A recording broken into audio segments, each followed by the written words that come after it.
ये draft board वापसी CM और मिनिस्टर के ऊपर है। इसका लिंक, इसका ड्राफ्ट आप एक बार देखें। मैं नीचे तक घुमा रहा हूँ।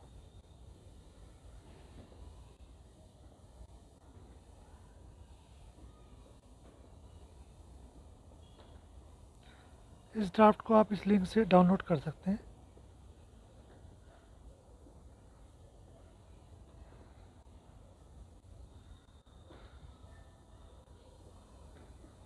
ये लिंक आप देखें, इस लिंक से डाउनलोड कर सकते हैं। अब इस ड्राफ्ट को थोड़ा हम पढ़ने की कोशिश करेंगे। मुख्यमंत्री और राज्यों के मंत्रियों पर बोर्ड वापसी लागू करने का प्रस्ताव। ये जो कानून है, मुख्यमंत्री और राज्य के मंत्रियों को बोर्ड वापसी पासबुक के दायरे में लाता है। इस कानून को विधानसभा में पास करने की जरूरत नहीं है। मुख्यमंत्री इसे सीधे गजट में छाप सकते हैं। पहली धारा में लिखा है कि यह कानून राज्य के गृह मंत्री और राज्य के वित्त मंत्री पर लागू नहीं होता। और दूसरी धारा में लिखा है कि इस कानून में मंत्री शब्द से आशय कि राज्य के गृह मंत्री और वित्त मंत्री के को छोड़कर के अतिरिक्त राज्य सरकार और मुख्यमंत्री के अधीन आने वाले सभी मंत्रालयों के मंत्री हैं। अब धारा 3 पढ़ते हैं। इस कानून के गजट में छपने के 30 दिनों के भीतर प्रत्येक मतदाता को एक वोट वापसी पासबुक मिलेगी। जनप्रतिनिधि इस वोट वापसी पासबुक के दायरे में आएंगे। मुख्यमंत्री आएगा और 2 मंत्री छोड़कर, जो पहली धारा में लिखा हुआ है कि गृह मंत्री और राज्य के वित्त मंत्री, इनको छोड़कर बाकी सभी राज्य के अधीन जो भी सभी मंत्रालय हैं उसके मंत्री आएंगे। तो इस धारा में ये लिखा है कि यदि आप मुख्यमंत्री और किसी मंत्री के काम से संतुष्ट नहीं हैं तो उसे निकाल कर किसी अन्य व्यक्ति को लाना चाहते हैं तो पटवारी कार्यालय में जाकर स्वीकृति के रूप में अपनी हाँ दर्ज कर सकते हैं। आप अपनी हाँ एसएमएस, एटीएम और मोबाइल ऐप से भी दर्ज करा सकेंगे। और आप किसी भी दिन अपनी जो स्वीकृति है, जो सहमति है, वो दे सकते हैं। और जो आपने सहमति दी हुई है उसको जाके आप रद्द भी कर सकते हैं। स्वीकृति की जो एंट्री है वोट वापसी पासबुक में आएगी। और ये जो स्वीकृति है आपको वोट नहीं है, केवल एक सुझाव है। अब मैं आपको वोट वापसी पासबुक का एक नमूना दिखाऊंगा जो हम मतदाताओं को दिखाते हैं ताकि उनको समझ में आ सके कि वोट वापसी पासबुक में किस तरह के कॉलम होंगे, जिससे कि वो समझ सकें। मैं आपको नमूना दिखाता हूँ।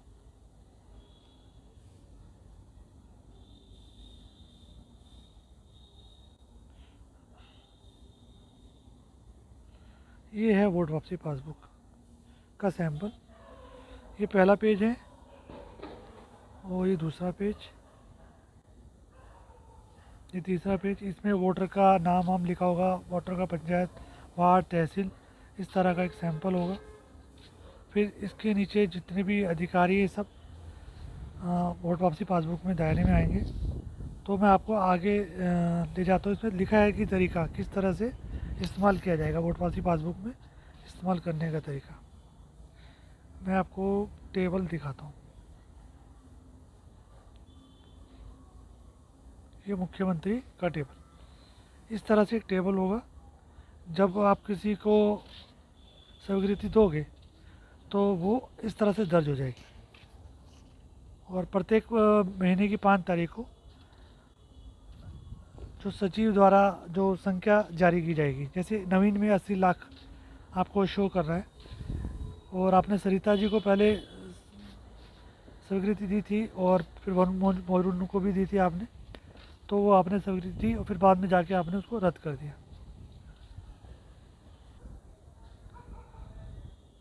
अब ड्राफ्ट की धारा 3 में आपने देखा कि वोट वापसी पासबुक का मैंने सैंपल दिखाया आपको और इसमें दिखाया कि किस तरह से आप इसका उपयोग करेंगे। अब 4 नंबर धारा में मुख्यमंत्री और मंत्री बनने के लिए जो प्रत्याशी है वो आवेदन कैसे करेंगे इसके बारे में जानकारी दी हुई है कि जैसे आप एमएलए इलेक्शन जब कॉन्टेस्ट करते हैं तो जिला कलेक्टर के कार्यालय में जाके आवेदन देते हैं। इसी तरह से जो भी मंत्री बनना चाहता है या मुख्यमंत्री बनना चाहता है तो वो प्रत्याशी के रूप में आवेदन करेगा और उससे विधायक की जैसी जितनी राशि ली जाती है उतनी राशि वो देकर विधायक पद का प्रत्याशी विधायक पद के बराबर जो राशि ली जाती है उतनी राशि देकर मुख्यमंत्री पद के लिए और मंत्री पद के लिए आवेदन कर सकेगा प्रत्याशी के रूप में। अब मतदाता द्वारा स्वीकृति दर्ज कराना मतलब प्रत्याशी को समर्थन करने के लिए इस 5 नंबर धारा में लिखा हुआ है कि कोई भी नागरिक किसी भी दिन अपनी वोट वापसी पासबुक या वोटर कार्ड आईडी के साथ पटवारी कार्यालय में जाकर मुख्यमंत्री या किसी मंत्री के किसी भी प्रत्याशी के समर्थन में हाँ दर्ज करवा सकेगा। पटवारी अपने कंप्यूटर व वोट वापसी पासबुक में मतदाता की हाँ दर्ज करेगा और मतदाता की हाँ को प्रत्याशियों के नाम और मतदाता की पहचान पत्र संख्या के साथ मुख्यमंत्री की वेबसाइट पर सार्वजनिक करेगा। मतदाता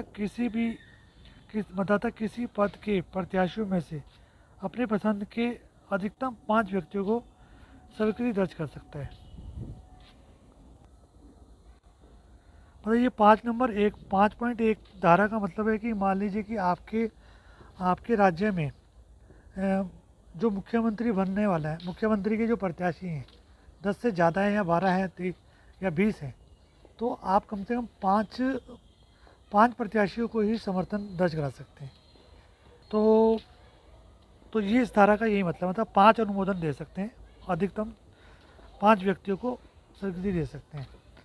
तो आप ऐसे भी कर सकते हैं जैसे आपने ए को वोट दिया, ए को समर्थन किया, और बी को किया, सी को किया, डी को किया, ई को किया, और अब आप एफ को करना चाहते हैं, आपको लग रहा है कि एफ प्रत्याशी अच्छा है, तो आप जो 5 लोगों का समर्थन किया उसकी आप स्वीकृति को रद्द करके दूसरे व्यक्ति को स्वीकृति दे सकते हैं। इस तरह से आप समर्थन अपना जो दिया है वो उसको आप कैंसिल करके दूसरे व्यक्ति को समर्थन दे सकते हैं। तो मतलब 5 लोगों को हाँ दर्ज करा सकते हैं आप। इसमें ना दर्ज कराने का कोई ऑप्शन नहीं है, नेगेटिव नहीं है वोटिंग, इसमें पॉजिटिव वोटिंग सिस्टम है। मतलब कि आप ये नहीं बोल सकते कि ये व्यक्ति को हटाओ, तो आपको खाली ये बताना है कि इस व्यक्ति को मुख्यमंत्री बनाओ, या जो भी मंत्रिमंडल के जो मंत्री हैं, प्रत्याशी हैं, उसको वो मंत्री बनाओ। इस तरह का ये ड्राफ्ट में लिखा गया है, इसका अर्थ यही निकलता है। अब 5.2 में स्वीकृति हार दर्ज करने के लिए मतदाता को 3 रुपये की फीस देनी है और बीपीएल कार्ड धारक के लिए 1 रुपये फीस होगा। इससे फ़ायदा ये होगा कि सरकार पर कोई आर्थिक बोझ नहीं पड़ेगा और इसी से वो जो ड्राफ्ट में जो धाराएं लिखी हैं उसी से आपका सरकार का खर्चा निकल जाएगा। अब धारा 5.3 में लिखा है कि यदि मतदाता स्वीकृति रद्द करवाने आता है तो पटवारी 1 या अधिक नाम बिना कोई फीस लिए रद्द कर सकता है। मतलब स्वीकृति रद्द करने के लिए अगर जाते हैं तो आपसे कोई फीस नहीं ली जाएगी, पर आप स्वीकृति देने के लिए जाते हैं तो 3 रुपये आपसे लिया जाएगा। प्रत्येक महीने की 5 तारीख को कलेक्टर पिछले महीने में प्राप्त प्रत्येक प्रत्याशियों को मिली स्वीकृति की गिनती प्रकाशित करेगा। पटवारी अपने क्षेत्र की स्वीकृतियों का यह प्रदर्शन प्रत्येक सोमवार को करेगा। तो 5.4 में ये जानकारी मिलती है कि कलेक्टर हर महीने जिला वाइज डिटेल डालेगा कि उसके एरिया में कितने कितने लोगों ने कितने कितने प्रत्याशियों को वोट मिली है, और इसी तरह से पटवारी भी अपने अपने पटवारी वाइज डिटेल डालेगा। जैसे मैंने एक सैंपल बनाया है समझाने के लिए। जैसे दिल्ली में 70 विधानसभा है, तो दिल्ली में 70 विधानसभा है, तो इस तरह से एक फॉर्मेट होगा। तो जो जिला कलेक्टर होगा, जैसे ये सेंट्रल डिस्ट्रिक्ट है, दिल्ली में सेंट्रल डिस्ट्रिक्ट है, तो उसमें जो विधानसभा आती है तो वो इस तरह से डिटेल डालेगा कि मौजूदा सीएम को कितनी स्वीकृति मिली और वाइस सीएम को कितनी मिली, प्रत्याशी को कितनी मिली, और इस तरह से वो डिटेल दे सकता है। ये देखिए,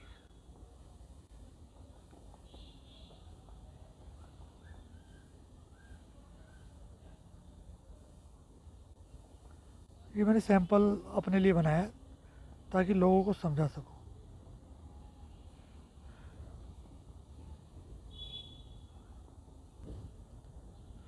अब ये ड्राफ्ट की 6 नंबर धारा जो रहती है, कि अब मुख्यमंत्री जो है मतलब उसका मतलब कितने मत होने पर उसको अपना त्यागपत्र दे देना चाहिए, इस बारे में वो जानकारी दे रही है। और ये कंपलसरी नहीं है, मतलब ये मुख्यमंत्री की इच्छा में निर्भर है। तो 6.1 में लिखा है कि पदासीन मुख्यमंत्री नीचे दी गई दो परिस्थितियों में अपनी पसंद के अनुसार उच्च संख्या को चुन सकता है। नागरिक द्वारा दी गई स्वीकृतियों की संख्या या मुख्यमंत्री का समर्थन करने वाले विधायकों को चुनाव में प्राप्त हुए मतों का कुल योग। तो इसमें 6.2 में पढ़ते हैं कि यदि किसी प्रत्याशियों की स्वीकृति की संख्या पदासीन मुख्यमंत्री की स्वीकृतियों या मुख्यमंत्री का समर्थन करने वाले विधायकों को प्राप्त मतों की कुल संख्या से 10 लाख अधिक हो जाती है, तो पदासीन मुख्यमंत्री अपना पद त्याग सकता है या उन्हें ऐसा करने की जरूरत नहीं है। और विधायकों से सबसे अधिक अनुमोदन प्राप्त करने वाले व्यक्ति को नया मुख्यमंत्री नियुक्त करने के लिए कह सकता है या उन्हें ऐसे करने की जरूरत नहीं है। या विधायक सबसे अधिक स्वीकृति वाले प्राप्त करने वाले व्यक्ति को नया मुख्यमंत्री चुन सकते हैं या उन्हें ऐसा करने की जरूरत नहीं है। तो इस धारा को पढ़ने हाँ स्पष्टीकरण। तो इसमें ये लिखा है कि 3 करोड़ आबादी और 200 विधान सीटों के राज्य में एक एक्स मौजूदा सीएम है, उसे उस विधानसभा में 120 विधायकों का समर्थन प्राप्त हुआ है और इन 120 विधायकों को चुनाव में कुल 1 करोड़ मत प्राप्त हुए थे। तो एक्स को नागरिकों से सीधे प्राप्त होने वाली स्वीकृतियों की संख्या 80 लाख है 80 लाख है। तो अब इसमें क्या होगा, मतलब इसमें एक उदाहरण ये है कि एक कंडीशन तो ये होगी कि वाई एक सीएम का प्रत्याशी है, उसे 90 लाख स्वीकृतियाँ मिल जाती हैं, तो भी एक्स सीएम बना रहेगा। क्यों? क्योंकि एक्स को जिन विधायकों का समर्थन प्राप्त है उन मतों का योग 1 करोड़ है। तो इसका मतलब यह हो कि वाई को समर्थन अभी कम मिला है, इसलिए मुख्यमंत्री अभी जो मौजूदा है वही बना रहेगा। किंतु यदि वाई को 1,10,00,000 स्वीकृतियाँ मिल जाती हैं तो एक्स अपना इस्तीफा दे सकता है। ऐसा इसलिए हो रहा है क्योंकि जितना समर्थन उसको विधायकों ने दिया है उससे ज़्यादा समर्थन अब नए प्रत्याशियों को मिल रहे हैं। तो नैतिक तौर पर वो मुख्यमंत्री अपना पद त्याग सकता है, कंपलसरी नहीं है। अब इसी तरह दूसरी कंडीशन भी है कि वाई को 1,10,00,000 स्वीकृतियाँ मिल जाती है किंतु एक्स सीएम के रूप में संतोषजनक काम कर रहा है, तो जनता एक्स की स्वीकृतियाँ एक्स को और अधिक समर्थन कर सकती है और उसकी समर्थन बढ़कर 1.5 करोड़ 1,15,00,000 हो जाता है, तो भी एक्स सीएम बना रहेगा। तो इस प्रकार से ये धारा अगर आप उसको थोड़ा ध्यान से पढ़ेंगे तो इसमें नेगेटिव वोटिंग सिस्टम नहीं है, मतलब पॉजिटिव वोटिंग सिस्टम है कि जो मौजूदा सीएम को भी लोग समर्थन कर सकते हैं और इसमें रिकॉल नहीं होगा। मतलब इसमें जनता जो अच्छा मुख्यमंत्री है जो काम करेगा उसको समर्थन मिलता रहेगा। तो धारा 6 में यही चीज़ क्लियर होती है। अब धारा 7 है, धारा 7 में भी यही लिखा है, यदि किसी मंत्रालय के मंत्री पद के किसी प्रत्याशी को राज्य की मतदाता सूची में दर्ज कुल मतदाताओं की 30% से अधिक स्वीकृतियाँ प्राप्त हो जाती है, तो ये स्वीकृतियाँ अमुक मंत्रालय के पदासीन मंत्री से 2% अधिक भी होती है, तो मुख्यमंत्री मौजूदा मंत्री को निकालकर सबसे अधिक स्वीकृति पाने वाले व्यक्ति को अमुक मंत्रालय में मंत्री नियुक्त कर सकता है या नहीं भी कर सकते हैं। मंत्री की नियुक्ति के बारे में अंतिम निर्णय मुख्यमंत्री का ही होगा। देखो इस धारा को पढ़ने से मतलब ये निकलता है कि उस राज्य के जो मतदाता हैं अगर 30% से अधिक किसी मंत्री पद के प्रत्याशी को अगर स्वीकृति दर्ज करा देते हैं, सहमति दर्ज करा देते हैं, तो मुख्यमंत्री उस व्यक्ति को मंत्री पद का प्रत्याशी मंत्री बना सकता है। ठीक है, पर इसमें 2% का एक्स्ट्रा लिखा है, मतलब कि ये भी होगा कि जो मौजूदा मंत्री है उसको भी लोग समर्थन करेंगे। तो 2% अगर किसी जो मंत्री बना हुआ है उससे अधिक अगर किसी प्रत्याशी को समर्थन मिलता है तो ही वो मंत्री बनेगा। इस धारा का अर्थ तो यही निकलता है। और ड्राफ्ट पाठक खुद डिसाइड कर सकता है कि इसका क्या अर्थ निकलता है। ड्राफ्ट पढ़ने का यही उद्देश्य है कि लोग ड्राफ्ट को पढ़ें और ड्राफ्ट को समझें और दूसरे लोगों से चर्चा करें कि हम ड्राफ्ट को अर्थ सही निकाल पा रहे हैं कि नहीं, तभी ड्राफ्ट बेस्ड मूवमेंट रहेगी। अब है ये जनता की आवाज़, ये हर ड्राफ्ट में ये धारा लिखी होगी है, मतलब इससे में यदि कोई मतदाता इस कानून में कोई परिवर्तन चाहता है तो वह जिला कार्यालय में ये एफिडेविट जमा करवा सकेगा। जिला कलेक्टर 20 रुपये प्रति पेज की दर से शुल्क लेकर एफिडेविट को मतदाता के वोटर आईडी नंबर के साथ मुख्यमंत्री की वेबसाइट पर रखेगा। यदि कोई मतदाता धारा 8 के तहत प्रस्तुत किसी एफिडेविट पर अपना समर्थन दर्ज कराना चाहे तो वह पटवारी कार्यालय में 3 रुपये का शुल्क देकर अपनी हाँ या ना दर्ज करा सकता है। पटवारी इसे दर्ज करेगा और हाँ ना को मतदाता के वोटर आईडी नंबर के साथ मुख्यमंत्री की वेबसाइट पर सार्वजनिक करेगा। ठीक है, इसमें जो धारा 2 में जो लिखा है वो हाँ ना का मतलब कि अगर आप किसी ने कोई राय दी और आपको लग रहा है कि ये ड्राफ्ट इसने जो सुधार की मांग करी है ये नहीं आना चाहिए, तो आप ना भी कर सकते हैं दर्ज और हाँ भी दर्ज कर सकते हैं। तो ये जनता की आवाज़ की 2 धाराएं हैं, ये हर ड्राफ्ट में मिलेगी आपको। ये ड्राफ्ट आप यहाँ से डाउनलोड कर सकते हैं और ये हम लोगों को निवेदन करते हैं कि आप इस ड्राफ्ट को पढ़ो। ड्राफ्ट को पढ़ने के बाद हर महीने की 5 तारीख को मुख्यमंत्री को इसको भेजो कि इस कानून को वो लागू करें, और ये कानून गजट नोटिफिकेशन के माध्यम से आराम से आ सकता है। इसे विधानसभा में पास करने की ज़रूरत नहीं है। इसमें जो धाराएं हैं बहुत ही सिंपल है। इसको अब सारांश में अगर मैं बोलचाल भाषा में समझाना चाहूँ तो जो भी मुख्यमंत्री बनना चाहता है तो वो उसे 5 साल वेट नहीं करना पड़ेगा। वो जिला कलेक्टर के कार्यालय में जाएगा, प्रत्याशी के रूप में किसी भी दिन आवेदन कर सकेगा, और जिला कलेक्टर आवेदन की जो राशि है, जैसे विधायक में 10,000 होती है और सांसद के चुनाव में 25,000 होती है, तो वो उस हिसाब से वो 10,000 रुपये लेगा मुख्यमंत्री प्रत्याशी के और राज्य के मंत्री प्रत्याशी के रूप में 10,000 की फीस काटेगा और उसको प्रत्याशी नियुक्त कर देगा, और वो मुख्यमंत्री की वेबसाइट पे देखेगा और एक सीरियल नंबर जारी हो जाएगा कि ये प्रत्याशी का एक सीरियल नंबर है। अब प्रत्याशी मतदाताओं के पास जाएगा, मतदाताओं को बोलेगा कि मौजूदा मुख्यमंत्री ये सही काम नहीं कर रहा, मैं मुख्यमंत्री बनना चाहता हूँ, मुझे समर्थन करो। अपनी वोट वापसी पटवारी के पास मतदाता अपनी वोट वापसी पासबुक लेके जाएगा और वो बोलेगा कि मैं इस व्यक्ति को समर्थन देना चाहता हूँ। तो इस तरह से वो समर्थन दर्ज कराएगा और वो मुख्यमंत्री की वेबसाइट पे भी दिखेगा, और जिला कलेक्टर हर महीने 5 तारीख को भी आंकड़े जारी करेगा कि किस प्रत्याशी को कितने समर्थन मिले। और यदि वो समर्थन जो धारा 6 में लिखा हुआ है अगर वो पूरी हो जाती है तो मुख्यमंत्री पर एक नैतिक दबाव पड़ेगा कि वो उसको पद से त्याग करे। तो असलियत में ये होगा कि मुख्यमंत्री को पद त्याग करना ही नहीं पड़ेगा, मुख्यमंत्री पर इतना दबाव पड़ेगा कि वो अपने कामों में सुधार कर लेगा, और जो प्रत्याशी मौजूदा मुख्यमंत्री की नीतियों के खिलाफ बोल रहे हैं, तो वो नीतियों के खिलाफ बोलने की वजह से जनता तक ये मैसेज जाएगा कि मौजूदा मुख्यमंत्री क्या गलत काम कर रहा है, और वो अपनी पॉलिसी बताएगा कि ये मुख्यमंत्री को ये पॉलिसी लागू करनी चाहिए, वो पॉलिसी लागू करनी चाहिए। तो मुख्यमंत्री पर जो मौजूदा मुख्यमंत्री होगा उस पर दबाव पड़ेगा और उस पॉलिसी को लागू करेगा। तो इससे क्या होगा कि जनता को 5 साल वेट नहीं करना पड़ेगा, और इस कानून से कहीं भी इलेक्शन नहीं हो रहा, और ये कंपलसरी भी नहीं है, और सरकार पे कोई भी बोझ नहीं पड़ रहा आर्थिक, तो ये कानून आराम से आ सकते हैं।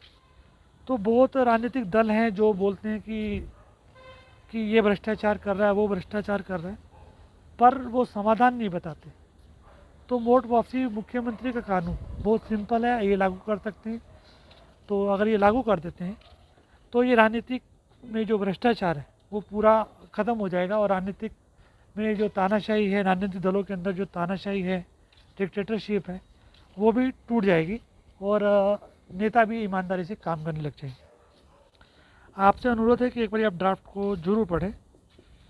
मुझे तो इस ड्राफ्ट को पढ़ने से यही लगता है कि ये अगर कानून आ जाता है तो जितने भी मुख्यमंत्री हैं वो सब ईमानदार हो जाएंगे, चाहे अभी चाहे वो भ्रष्ट हैं, क्योंकि उनको पता है कि भी जनता 5 साल से पहले इनको हटा नहीं सकती।